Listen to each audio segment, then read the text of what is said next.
Sandro Lutaw nabas sa social media. Dahil sa video na ito. Natalo ko po si Vinsor sa Pambo. Natalo.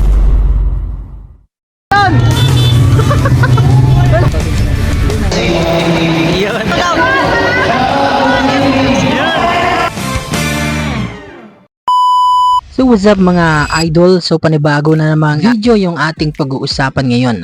So for this video guys ay kung naka-like, naka-react kayo sa aking upload na tungkol kay Sandro Lutaw. Nag-upload ako sa kanya dahil nanalo siya at saka proud na proud ako dahil taga Northern Samar. Pero nabash siya. Ito yung post ko. Yan. Ito yung caption ko, no? May bago na naman tayong aabangan at susuportahan sa tawag ng Tanghalan Kids. Congrats Sandro Lutaw from Mondragon, Northern Samar. Panalo agad sa unang sabak. Yan. So, tignan natin yung comment. Congrats Sandro. Yan, congrats. Ito pa. Ito talaga yung marami talaga dito. Marami naman dito nagsusupport pero may binash talaga dito siya. From ayoko sa ganyan mayabang. Bata pa pero ang hambog na. Parang minaliit niya si Idol. Be strong lang Vinsor, hindi kami affected. Always Vinsor kami.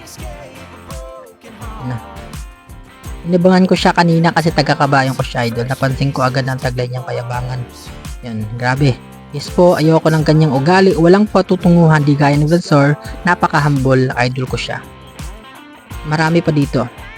Kaya tinalo niya si Vinsor, huwag sana niya naman ipagyabang dahil si Vinsor yung unang sumikat sa kanya. Nakapag-concert na si Vinsor nasa stage pa lang ng competition siya. Siya ba may concert na?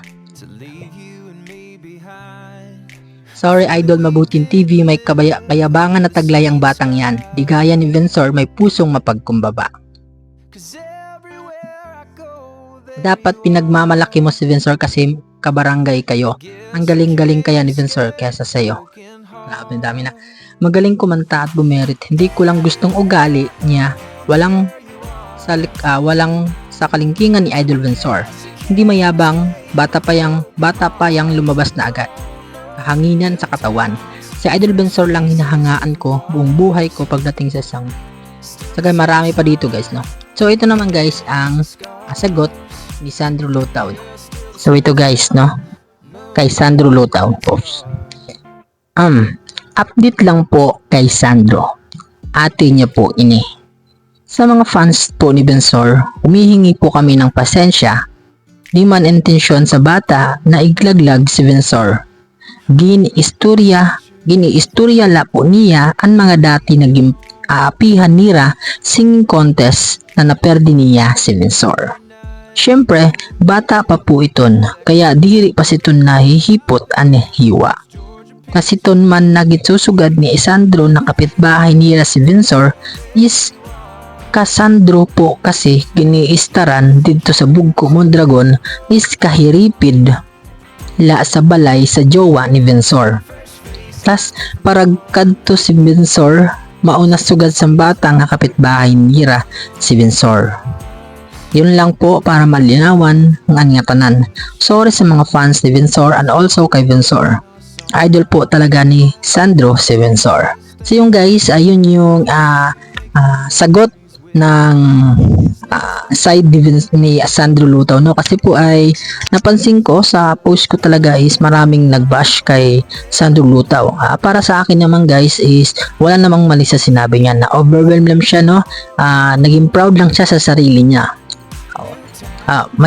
Mayabang man sa pandinig nyo, pero guys ito lang masabi ko sa inyo guys, na suportahan na lang po natin yung bata, no? Kasi taga Northern Samar din po siya. Sa mga fans ni Vinsor, alam ko ay nasaktan kayo, pero hindi naman talaga yun mali, no? Wala nang mali sa sinabi ng bata kasi bata yun, no? Wag na nating patulan guys, di ba? Sana po ay suportahan natin ang bawat isa at magkaisa po tayo guys, no? Kasi sa Idol Bensor nga ay nagkaisa tayo. So magkaisa rin po tayo sa pambato natin, bagong pambato natin, no? Sa taga Mondragon Northern Samar at Pride of Mondragon Northern Samar. Di ba? Dalawa na sila. Hindi ba kayo happy dun?